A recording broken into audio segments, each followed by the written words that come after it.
black metal and death metal.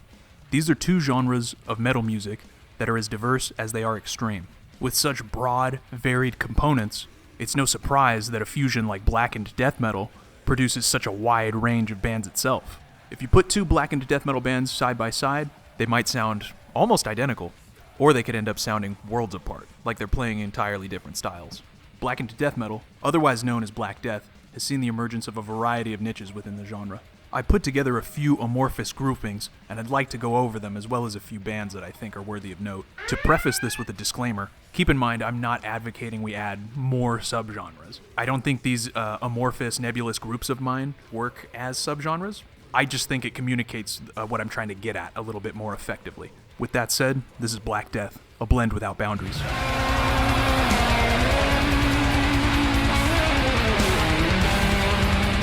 To get a little history out of the way first, the initial Black Death bands were inspired largely by the Brazilian extreme metal scene.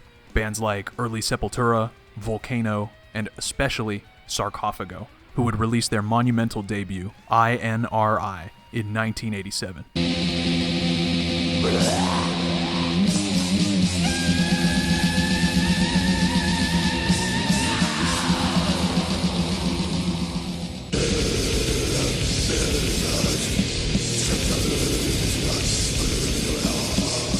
1987 segues nicely, as it's the year that seminal band Blasphemy began using the name. Having formed in 1984, Blasphemy is often credited as the first Black Death band, and the first war metal band. These bands mostly take the spastic energy of those early South American bands, removing a lot of thrash from the template, and I would argue featuring a few more grindcore elements.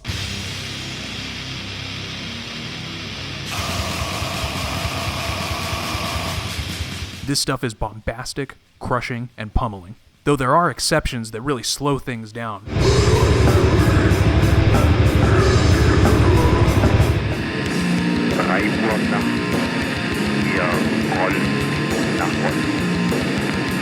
If you like your music primitive and violent, this flavor of Black Death might be for you.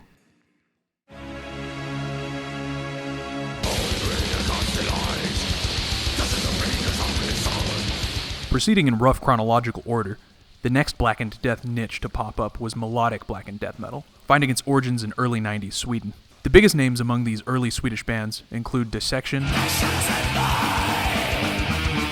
and Necrophobic. Both having formed in 1989 and released their respective debut albums in 1993, with Sacramentum following just a few years later.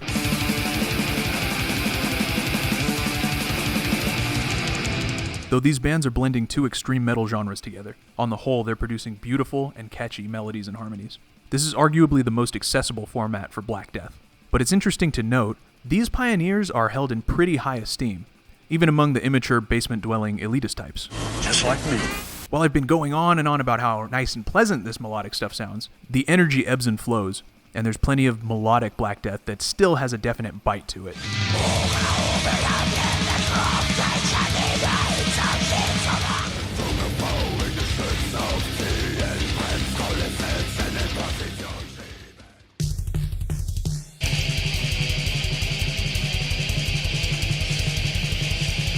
This was a pretty difficult categorization to make, and it is far less Clade-like than the other groupings.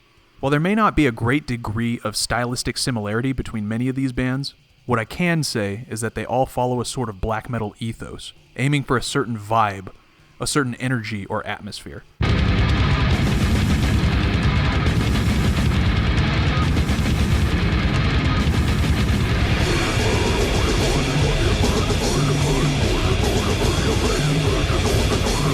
The few earliest bands of this style popped up in the mid-90s, early 2000s, but the past decade has seen sizable growth of this Black Death pocket.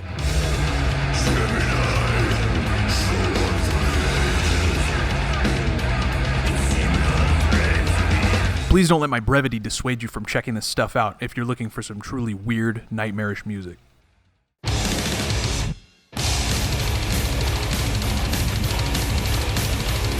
Traveling further down the timeline, we've arrived at what I've dubbed brutal Blackened Death metal. This is the real golden child of Black Death, the Blackened Death cash cow. Brutal blackened death metal has a heaviness with riffs that have a thick, chuggy fullness to them that I would say are somewhat reminiscent of brutal death metal. Vocals tend more towards lows. There's usually an emphasis on extremely fast drumming that's really going all over the place. And several of these bands tend to utilize Arabic scales and sprinkle them into their music here and there. These characteristics are blended with the atmosphere and themes of traditional black metal.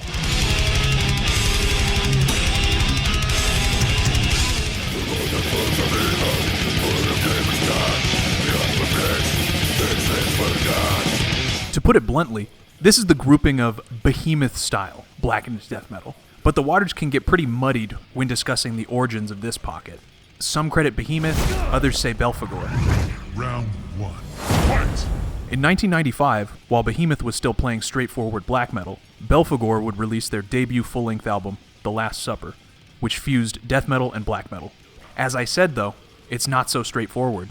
Though these bands may have emerged in the 90s, this grouping is a sound that I associate with the turn of the millennium, with several bands making key contributions around the time, and really nailing down that sweet spot. And for my money, regarding this batch of albums from this time frame, Behemoth beat the other bands to the punch, releasing Satanica in 1999. With Belphegor and Merkskog releasing their respective albums, Necrodemon Terror Satan and Death Machine, in 2000.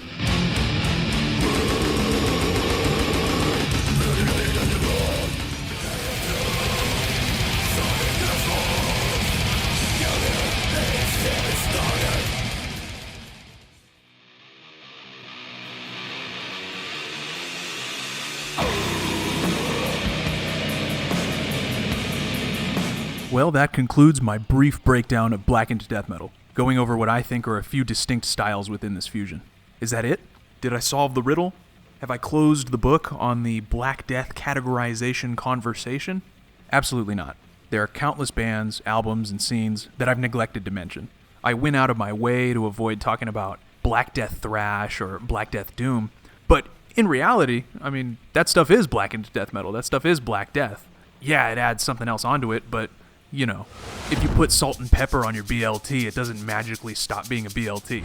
But I'm almost positive there's going to be somebody, dude, where's Necros Christos? Dude, where's Dragged into Sunlight? Dude, where's Mortuary Drape? Impiety, Bestial Warlust. I know I'm going to get these comments, and that's fine. In fact, I actually kind of appreciate them. I found some pretty cool music sifting through some comments on my older videos. So I'm feeling pretty optimistic and asking, what are some bands you think I should have included here? What are some hypothetical stylistic pockets that you've noticed within Black Death? Now that my request is out of the way, I'd like to finish up with one last tangent.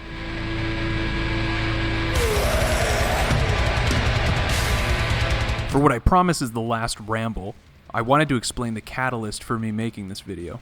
Throughout my many years of listening to metal, I've noticed quite a bit of bickering over subgenre minutia. This certainly isn't exclusive to Black Death, but I thought this was as good a place as any to throw my 2 cents into the ring. I've often heard it posited that there is a distinction between Black Death and blackened death metal, and that blackened death metal exists in opposition to deathened black metal, a tag I've never seen applied to any actual band, neither by listeners nor members. If you can find me even one band that says they're playing deathened black metal, I'll be flabbergasted. 1 + 1 = 2. Switch the ones around, and 1 + 1 still equals 2. Black Death, or blackened death metal, is just organically how we've come to call the blending of death metal with black metal. These terms are interchangeable and say nothing about a ratio. If distinctions do exist, what are they, and how exactly were they assessed? If you believe that blackened death metal is Black Death that leans on death metal and deathened black metal would be the opposite, how do you quantify? Does the guitar carry as much weight in the calculations as the drums or the vocals? What happens in the event of the introduction of a second guitar? What would blackened death or deathened black be called in the event of a perfect 50-50 split? If you're arguing that this is objective, 51% death metal and 49% black metal is blackened death, while the opposite would be deathened black. So we have different tags for bands that would carry equal percentages of each component if tweaked a mere 2%. That sounds asinine to me. As music listeners, we are consumers of art. There is an inherent subjectivity here. Some things are objective. A C-sharp note is objectively a C-sharp. Scream Bloody Gore objectively released in 1987. Bob Marley is objectively a reggae artist. But where do we draw the line between the objective and the subjective? A statement like, Bob Marley is definitely reggae, is not on the same level as Mortuary Drape is definitely not Black Death. But to those who disagree and insist, even down to the gnat's ass details, we're dealing in the objective, please, break down your criteria. I'm willing to bet most, if not all of you, would have completely different responses. And what does that tell you? It's not deafened black metal. If an objective point to draw the line between the subjective and the objective is discovered or constructed eventually, I'll amend my opinion. But as I see it, the more detailed you get in your descriptions and labels, the less certain you're allowed to be. Without looking like a know-it-all douche, that is. It's a lesson that took me a really long time to learn myself, so I'm not necessarily hating on anybody here. Well, this one definitely took some twists and turns. Don't take my word as gospel. I'm no expert, just a dude that likes metal. Thanks for sticking with me. Have a nice day.